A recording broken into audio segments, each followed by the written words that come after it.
Hello friends, ಎಲ್ಲರೂ ಹೇಗಿದ್ದೀರಾ? Welcome back to my channel. ಇವತ್ತಿನ ವಿಡಿಯೋ ಮೂಲಕ ನಾನು ನಿಮಗೆ ಈ ಥರ ರುಚಿಯಾದಂತಹ ಗ್ಯಾಸ್ ಇಲ್ಲದೆ ಮಾಡುವಂತಹ ಸ್ವೀಟನ್ನು ತೋರಿಸ್ಕೊಡ್ತಾ ಇದ್ದೀನಿ. ಬನ್ನಿ ಹೇಗೆ ಮಾಡೋದು ಅಂತ ನೋಡ್ಕೊಳ್ಳೋಣ. ಮೊದಲಿಗೆ ನಾನಿಲ್ಲಿ ಮಿಕ್ಸಿ ಜಾರನ್ನು ತೊಗೊಂಡಿದ್ದೀನಿ. ಇದಕ್ಕೆ ನಾನು 1 ಕಪ್ ಆಗುವಷ್ಟು ಸಕ್ಕರೆಯನ್ನು ಹಾಕ್ಕೊಳ್ತಾ ಇದ್ದೀನಿ ಮತ್ತು 3 ಏಲಕ್ಕಿಯನ್ನು ಹಾಕ್ಕೊಳ್ತಾ ಇದ್ದೀನಿ. ಏಲಕ್ಕಿ ಪೌಡ್ರ್ ಇದ್ದರೆ ಒಂದು ಅರ್ಧ ಟೀ ಸ್ಪೂನ್ ಹಾಕ್ಕೊಳ್ಳಿ. ನಾನಿಲ್ಲಿ ಇದನ್ನು ರುಬ್ಕೊಂಡು ಬಂದಿದ್ದೀನಿ. ನೋಡಿ, ಈ ರೀತಿಯಾದಂತಹ ಪೌಡರನ್ನು ಮಾಡ್ಕೊಳ್ಬೇಕು. ಇದನ್ನು ನೀವು ಒಂದು ಬೌಲ್ಗೆ ಈ ಥರ ಹಾಕಿ ಇಟ್ಕೊಳ್ಬೇಕು. ತುಂಬ ಈಸಿಯಾಗಿ ಮಾಡ್ಕೊಳ್ಬೋದು ಈ ರೆಸಿಪಿನ. ಬೇಕ್ರಿಯಲ್ಲಿ ಸಿಕ್ಕುವಂತಹ ಸ್ವೀಟ್ ಥರನೇ ಇರುತ್ತೆ, ತುಂಬಾ ಟೇಸ್ಟಿಯಾಗಿರುತ್ತೆ. ಕೇವಲ 5 ನಿಮಿಷದಲ್ಲಿ ಈ ಸ್ವೀಟನ್ನು ನೀವು ತಯಾರಿಸ್ಕೋಬೋದು. ಈ ರೆಸಿಪಿ ನಿಮಗೆ ಇಷ್ಟ ಆಗಿದ್ದರೆ ಲೈಕ್ ಮಾಡಿ, ಶೇರ್ ಮಾಡಿ ಮತ್ತು ಸಬ್ಸ್ಕ್ರೈಬ್ ಮಾಡ್ಕೊಂಡು ನೋಡೋದನ್ನು ಮರಿಬೇಡಿ. ಎಲ್ಲರೂ ನೋಡ್ತಾ ಇದ್ದೀರಾ, ಸಬ್ಸ್ಕ್ರೈಬ್ ಮಾಡ್ಕೊಳ್ತಾ ಇಲ್ಲ, ಎಲ್ಲರೂ ಸಬ್ಸ್ಕ್ರೈಬ್ ಮಾಡಿಕೊಂಡು ಸಪೋರ್ಟ್ ಮಾಡಿ. ಈಗ ನೋಡಿ, ಇದನ್ನು ಚೆನ್ನಾಗಿ ಈ ಥರ ಗಾಳಿಸ್ಕೋಬೇಕು. ಯಾಕಂದರೆ ಇವಾಗ ರುಬ್ಕೊಂಡಿರೋದ್ರಿಂದ ಸ್ವಲ್ಪ ಗಟ್ಟಿಯಾಗಿ ಉಂಡೆ ಥರ ಆಗಬಾರ್ದು ಅಂತ ಹೇಳಿಬಿಟ್ಟು, ಸಾಫ್ಟಾಗಿ ಟೆಕ್ಸ್ಚರ್ ಬರಬೇಕು ಅಂತ ಈ ಥರ ನಾನು ಒಂದು ಸಲ ಈ ಥರ ಗಾಳಿಸ್ಕೊತಾ ಇದ್ದೀನಿ. ನೋಡಿ, ಏನಾದರೂ ಸ್ವಲ್ಪ ಗಟ್ಟಿ ಇರೋದೆಲ್ಲ ಉಳ್ಕೊಂಬಿಡುತ್ತೆ. ನೋಡಿ, ಇದನ್ನು ಹಾಕಬಾರ್ದು. ಈ ಥರ ಆದ ನಂತರ ಮತ್ತೆ ನಾನು ಇದಕ್ಕೆ ಸ್ವಲ್ಪ ಇದು ಹಾಲನ್ನು ಹಾಕ್ಕೊಳ್ತಾ ಇದ್ದೀನಿ. ಹಾಲು ಇಲ್ಲಿ ನೀವು ಒಂದು ಅರ್ಧ ಕಪ್ ಆಗುವಷ್ಟು ಹಾಲನ್ನು ಸೇರಿಸ್ಕೋಬೇಕು. ಇದನ್ನು ಚೆನ್ನಾಗಿ ಈ ಥರ ಮಿಕ್ಸ್ ಮಾಡ್ಕೊಳ್ಬೇಕಾಗತ್ತೆ.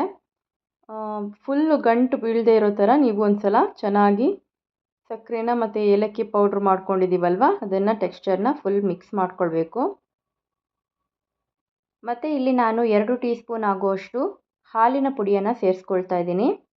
ಇದು ಹಾಕೋದ್ರಿಂದ ತುಂಬಾ ಚೆನ್ನಾಗಿ ಟೇಸ್ಟ್ ಬರುತ್ತೆ. ಇದನ್ನು ಕೂಡ ನೀವು ಚೆನ್ನಾಗಿ ಈ ಥರ ಮಿಕ್ಸ್ ಮಾಡ್ಕೊಳ್ಬೇಕು. ಪೂರ್ತಿಯಾಗಿ ಈ ಥರ ಚೆನ್ನಾಗಿ ಈ ಥರ ಮಿಕ್ಸ್ ಮಾಡ್ಕೊಳ್ಬೇಕಾಗತ್ತೆ. ಯಾವುದೇ ರೀತಿಯಾದಂತಹ ಗಂಟು ಇರಬಾರ್ದು. ನೋಡಿ, ಈ ಥರ ಸಾಫ್ಟಾಗಿ ಟೆಕ್ಸ್ಚರ್ ಬರೋವರೆಗೂ ಇದನ್ನು ಮಿಕ್ಸ್ ಮಾಡ್ಕೊಳ್ಬೇಕು. ನಂತರ ಮತ್ತೆ ಇಲ್ಲಿ ನಾನು ಮಿಕ್ಸಿ ಜಾರ್ಗೆ ಈ ಥರ ಕಡಲೆಪುರಿನ ಹಾಕ್ಕೊಳ್ತಾ ಇದ್ದೀನಿ. 2 ಕಪ್ ಆಗೋಷ್ಟು ಕಡಲೆಪುರಿಯನ್ನು ತೊಗೊಂಡಿದ್ದೀನಿ ನಾನು ಇದಕ್ಕೆ. ಮತ್ತು ಒಂದು 10 ಗೋಡಂಬಿಯನ್ನು ಕೂಡ ಇದಕ್ಕೆ ಸೇರಿಸ್ಕೊಳ್ತಾ ಇದ್ದೀನಿ. ಇದನ್ನು ಕೂಡ ನೀವು ಚೆನ್ನಾಗಿ ಈ ಥರ ತುಂಬ ಸಣ್ಣಗಾಗೋವರೆಗೂ ಮಿಕ್ಸ್ ಮಾಡ್ಕೋಬೇಕು, ಪೌಡ್ರ್ ಆಗೋವರೆಗೂ. ಮತ್ತು ಅದೇ ಬೌಲ್ಗೆ ನಾವೇನು ಇವಾಗ ಮಿಕ್ಸ್ ಮಾಡಿ ಇಟ್ಕೊಂಡಿದ್ದೀವಲ್ಲ, ಹಾಲಿನ ಪೌಡ್ರೆಲ್ಲ ಹಾಕ್ಬಿಟ್ಟು ಅದಕ್ಕೆ ನಾನಿವಾಗ ಇದನ್ನು ಹಾಕ್ಕೊಳ್ತಾ ಇದ್ದೀನಿ. ಮತ್ತು ನೀವು ಇದನ್ನು ಗಾಳಿಸ್ಕೋಬೇಕಾಗತ್ತೆ. ಗಾಳಿಸ್ಕೊಂಡು ಹಾಕೋದ್ರಿಂದ ಗಂಟೆ ಆಗೋದಿಲ್ಲ ಅಂತ ಅಷ್ಟೇ ರೀಸನ್ನು. ಇಲ್ಲಾಂದರೆ ನೀವು ಹಾಗೆ ಹಾಕ್ಕೊಂಡ್ರೆ ಗಂಟುಗಳು ಇದ್ಬಿಟ್ರೆ ಮತ್ತೆ ಅದು ತುಂಬ ಹೊತ್ತು ಬೇಕಾಗುತ್ತೆ ನಿಮಗೆ ಮಿಕ್ಸ್ ಮಾಡ್ಕೊಳ್ಳೋಕ್ಕೆ. ಆದ್ದರಿಂದ ನಾನು ಈ ಥರ ಗಾಳಿಸ್ಕೊತಾ ಇದ್ದೀನಿ. ಏನಾದರೂ ಕಸ ಕಡ್ಡಿ ಇದ್ದರೆ ಅದರಲ್ಲಿ ಹೋಗಿಬಿಡುತ್ತೆ ಅಂತ. ಮತ್ತು ಇದನ್ನು ಚೆನ್ನಾಗಿ ಈ ಥರ ಮಿಕ್ಸ್ ಮಾಡ್ಕೊತಾನೆ ಇರಬೇಕು. ಇಷ್ಟೇ ಇದು ಪ್ರೊಸೀಜರು, ಇನ್ನೇನು ಸೇರಿಸ್ಕೊಳ್ಳೋದೇನು ಬೇಕಾಗಲ್ಲ. ಸ್ವೀಟ್ ಮಾತ್ರ ಅಲ್ಟಿಮೇಟ್, ಮಾತ್ರ ತಿನ್ನೋದಕ್ಕೆ ತುಂಬಾ ಚೆನ್ನಾಗಿರುತ್ತೆ. ನೀವು ಇದನ್ನು ಟ್ರೈ ಮಾಡಿ ನೋಡಿ. ಕೇವಲ 5 ನಿಮಿಷದಲ್ಲಿ, 1 ನಿಮಿಷದಲ್ಲಿ ಮಕ್ಕಳು ಪೂರ್ತಿಯಾಗಿ ಖಾಲಿ ಮಾಡಿಬಿಡ್ತಾರೆ, ಅಷ್ಟು ರುಚಿಯಾಗಿ ಬರುತ್ತೆ. ನೋಡಿ, ಈ ಥರ ಮಿಕ್ಸ್ ಮಾಡಿಕೊಂಡು ಸ್ವಲ್ಪ ಗಟ್ಟಿಯಾದಂತಹ ಟೆಕ್ಸ್ಚರ್ ಬರಬೇಕು. ಹೇಗೆ ನಾವು ಈ ಪೇಡನೆಲ್ಲ ತಿಂತೀವಲ್ವ, ಅಷ್ಟೇ ಸಾಫ್ಟಾಗಿ ಬರುತ್ತೆ ಮತ್ತು ಪೇಡ ಥರನೇ ಟೆಕ್ಸ್ಚರ್ ಬರಬೇಕು. ನೀವು ಇದನ್ನು ಯಾವುದೇ ರೀತಿಯಾದಂತಹ ಶೇಪ್ ಕೂಡ ಮಾಡ್ಕೋಬೋದು. ನೋಡಿ, ಈ ಥರ ಒಂದು ಸಲ ಚೆನ್ನಾಗಿ ಈ ಥರ ಕಲಿಸ್ಕೊಬೇಕು. ಈಗ ನೀವು ಇದನ್ನು ಯಾವ ಶೇಪ್ ಬೇಕಾದರೂ ಮಾಡ್ಕೋಬೋದು. ನಾನಿಲ್ಲಿ ಏನು ಮಾಡ್ತೀನಿ ಅಂದರೆ ಒಂದು ಮೋಲ್ಡ್ಗೆ ಹಾಕಿಡ್ತೀನಿ, ಕರೆಕ್ಟಾಗಿ ಶೇಪ್ ಬರಲಿ ಅಂತ ರೀಸನ್ಗೆ. ಇವಾಗ ಇದಕ್ಕೆ ನಾನು ಬಟರ್ ಪೇಪರ್ನಿಗೆ ಸ್ವಲ್ಪ ಎಣ್ಣೆ ಹಚ್ಕೊಂಡು, ಯಾಕಂದರೆ ತಳ ಹಿಡಿಬಾರ್ದು ಅಂತ ಅಷ್ಟೇ, ಅಂಟಂಟಾಗಬಾರ್ದು ಅಂತ. ನೋಡಿ, ಈ ಥರ ಚೆನ್ನಾಗಿ ಈ ಥರ ಸ್ಪ್ರೆಡ್ ಮಾಡ್ಕೊಳ್ಬೇಕು.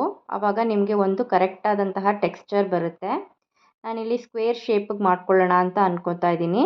ಅದಕ್ಕಾಗಿ ನಾನು ಈ ಥರ ಚೆನ್ನಾಗಿ ಸೆಟ್ ಮಾಡ್ಕೊತಾ ಇದ್ದೀನಿ.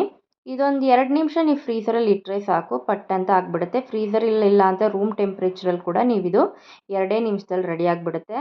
ಜಸ್ಟ್ ಸೆಟ್ ಮಾಡ್ಕೊಂಬಿಟ್ಟು ನೀವು ಒಂದು ಪ್ಲೇಟ್ಗೆ ಹಾಕ್ಕೊಂಬಿಟ್ರೆ ಸಾಕಾಗುತ್ತೆ. ನೋಡಿ, ಈಗ ನಾನೀಗ ಇದನ್ನು ಪ್ಲೇಟ್ಗೆ ಟ್ರಾನ್ಸ್ಫರ್ ಮಾಡ್ಕೊತಾ ಇದ್ದೀನಿ. ನೀಟಾಗಿ ಬರುತ್ತೆ ನೋಡಿ. ನೋಡಿ ಯಾವ ರೀತಿ ಇದೆ ಅಂತ, ಶೇಪ್ ಬಂದಿದೆ ಅಂತ.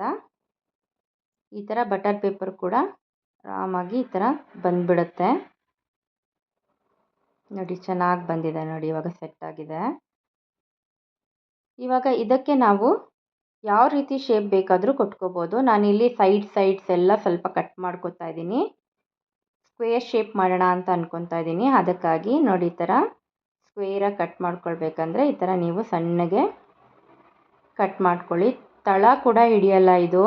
ನೀವು ಯಾರಾದರೂ ನೆಂಟರು ಬಂದರೆ ಕೇವಲ 5 ನಿಮಿಷದಲ್ಲಿ ನೀವು ಇದನ್ನು ಮಾಡಿಕೊಟ್ಬಿಡ್ಬೋದು. ಮಕ್ಕಳು ಮಾತ್ರ ತುಂಬಾ ಇಷ್ಟಪಡ್ತಾರೆ ಇದನ್ನು. ನೀವು ಒಂದು ಸಲ ಟ್ರೈ ಮಾಡಿ ನೋಡಿ, ಬೇಕಾದರೆ ಕಮೆಂಟ್ ಮಾಡಿ. ನೋಡಿ, ಈ ಥರ ಸೈಡ್ಸ್ನೆಲ್ಲ ನೀವು ನೀಟಾಗಿ ಕಟ್ ಮಾಡ್ಕೋಬೇಕು. ನಂತರ ನಾನಿಲ್ಲಿ ಮಧ್ಯ ಕಟ್ ಮಾಡ್ಕೋತಾ ಇದ್ದೀನಿ. ನೋಡಿ ಎಷ್ಟು ಪೀಸಾಗಿದೆ ಅಂತ. ಎರಡೇ ಎರಡು ಕಪ್ಪು ಕಡಲೆಪುರಿಗೆ ಇಷ್ಟೊಂದು ಸ್ವೀಟು ಬೇಕ್ರಿಯಲ್ಲಿ ಸಿಕ್ಕುವಷ್ಟು ಸ್ವೀಟ್ ರೆಡಿ ಆಗಿಬಿಟ್ಟಿದೆ ನೋಡಿ. ಈ ಥರ ಎಷ್ಟು ಚೆನ್ನಾಗಿ ಬಂದಿದೆ ನೋಡಿ. ತಿನ್ನೋಕ್ಕೂ ಮಾತ್ರ ನೋಡೋಕ್ಕೂ ಎಷ್ಟು ಸುಂದರವಾಗಿದೆ, ತಿನ್ನೋದಕ್ಕೂ ಅಷ್ಟೇ ರುಚಿಯಾಗಿ ಬರುತ್ತೆ. ಇದನ್ನು ಟ್ರೈ ಮಾಡಿ ನೋಡಿ. Thank you.